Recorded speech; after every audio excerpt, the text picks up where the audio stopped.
सबैभन्दा पहिला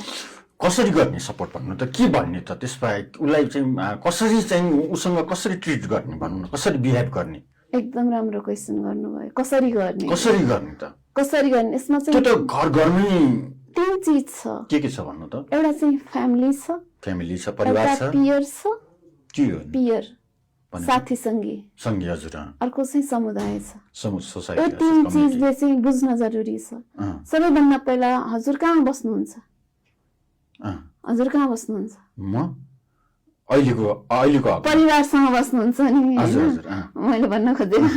परिवारसँग बसिन्छ परिवारसँग तपाईँ सुरुमा कोसँग सम्बन्ध हुन्छ त्यो भयो प्यारेन्ट्स हजुर सिबलिङ हजुर हैन अनि अन्डरस्ट्यान्ड सुरुमा कसले गर्ने रहेछ त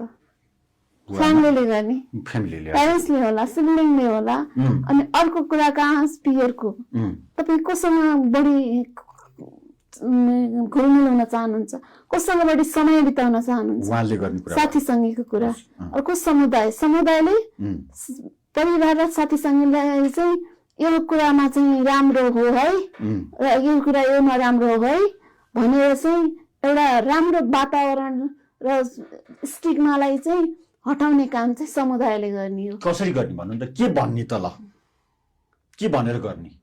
तपाईको परिवारमा यो समस्या छ यो समस्या भनेको ठुलो कुरा हैन उ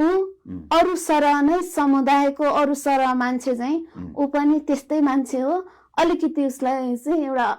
अवस्था आएको छ समस्या आएको छ त्यो नै हो भनेर चाहिँ समुदायले चाहिँ उसलाई त्यसरी चाहिँ त्यो दृष्टिले चाहिँ हेर्नु पर्यो के त्यो अवस्था किन आउँछ सुस्मिताजी त्यो अवस्था छ धेरै कुरा छ के फ्याक्टर जिम्मेवार हुन्छन् त्यसमा भन्नु त यो जेनेटिक पनि हुन्छ भन्छन् कतिले हैन अरु परिस्थितिले पनि त्यो आउला हैन विविध कारण होला नि यसको त विविध कारण छ प्रमुख कारणहरु अहिले देखिएका प्रमुख कारणहरु के छन् भन्नु त अहिलेको चाहिँ बच्चाहरुमा चाहिँ करियरको प्रेसर छ एकदम बच्चाहरुमा फ्यामिलीको संरचनाहरु भत्किराखेको छ फ्यामिली सोसाइटीको समस्या अब 12 कक्षा पढ्यो उसको सपना भनेको अमेरिका होला उलाई त्यहाँसम्म जानको लागि उसको फ्यामिलीलाई कति प्रेसर छ त्यस्ता कुराहरु चाहिँ अहिलेको चाहिँ अलि सामाजिक विखण्डन भइराखेको छ कि त्यो अवस्था छ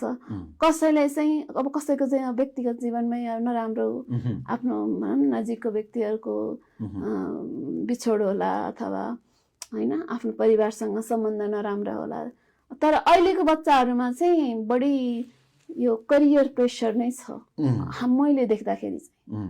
अहिलेको बच्चाहरुमा चाहिँ खास 10 भनौं न जुन हुर्किरहेका छन् उनीहरुको दिमागमै एक किसिमको चाहिँ एकदम प्रेसर भनेको त्यो प्रेसर